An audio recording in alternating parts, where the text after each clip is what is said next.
Que la paix de Dieu soit avec vous. Vous voulez vous marier? Vous voulez épouser une jeune fille? Quelqu'un a dit, si tu épouses la fille du diable, il faut t'attendre à avoir affaire à ton beau-père. Alors fais attention à tes choix.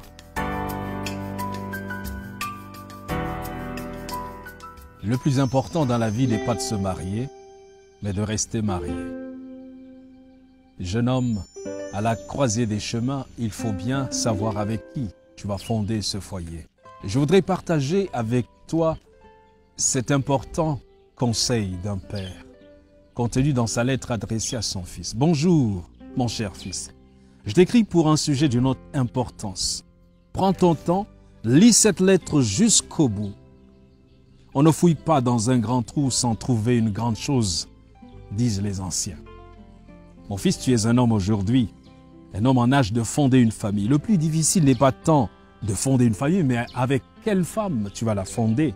Quelle femme choisir? C'est pas chose facile.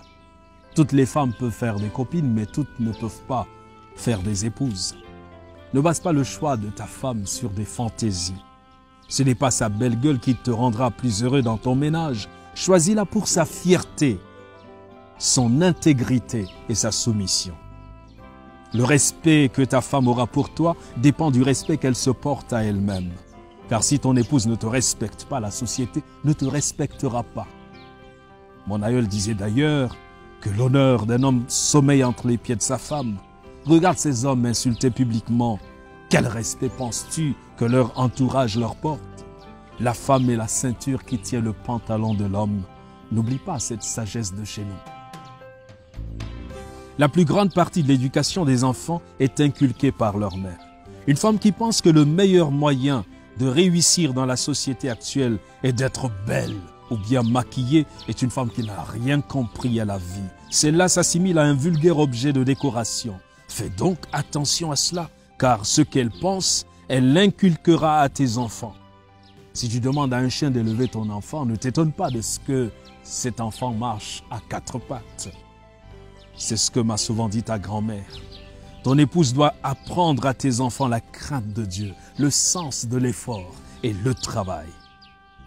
La réussite sociale d'une femme n'est plus d'épouser un homme qui a réussi dans la société. On ne courtise pas sa future femme comme on le fait pour une copine. Emmène-la chez les tiens, passer quelques jours. Tu pourras voir si elle sait s'occuper d'un toit et surtout cuisiner. C'est primordial, d'où l'importance de privilégier les rendez-vous à la maison plutôt que dans les restaurants. Un repas concocté par ton épouse vaut mieux qu'un plat de restaurant. Là-bas, on ne sait pas qui cuisine ni comment. Évite une paresseuse obsédée par son enveloppe extérieure qui passera plus de temps devant un miroir qu'à veiller à la salubrité de son foyer. Pour savoir quel type de bosseuse est une femme, regarde ses ongles. S'ils sont longs et aussi lustrés qu'un meuble du palais présidentiel, dis-toi que celle-là n'a jamais tenu un balai de sa vie. Choisis ton épouse pour ses rapports avec ta famille.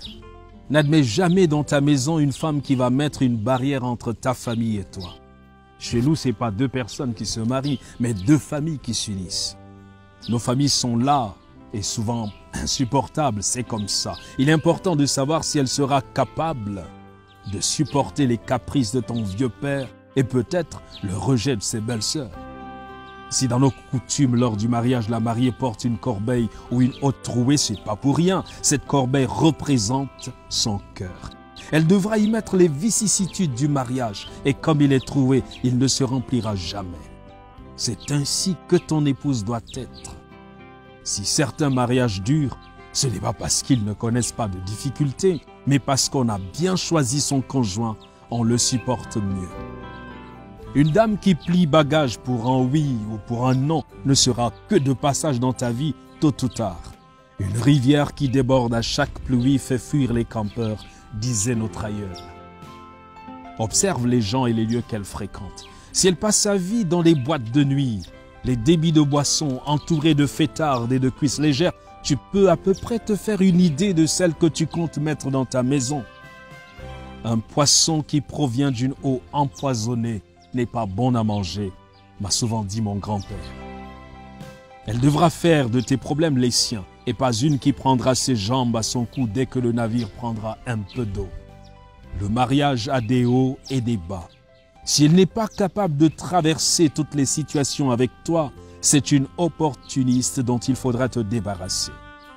À ce propos, ne dit-on pas chez nous que lorsque tu adoptes un chien, tu adoptes ses puces?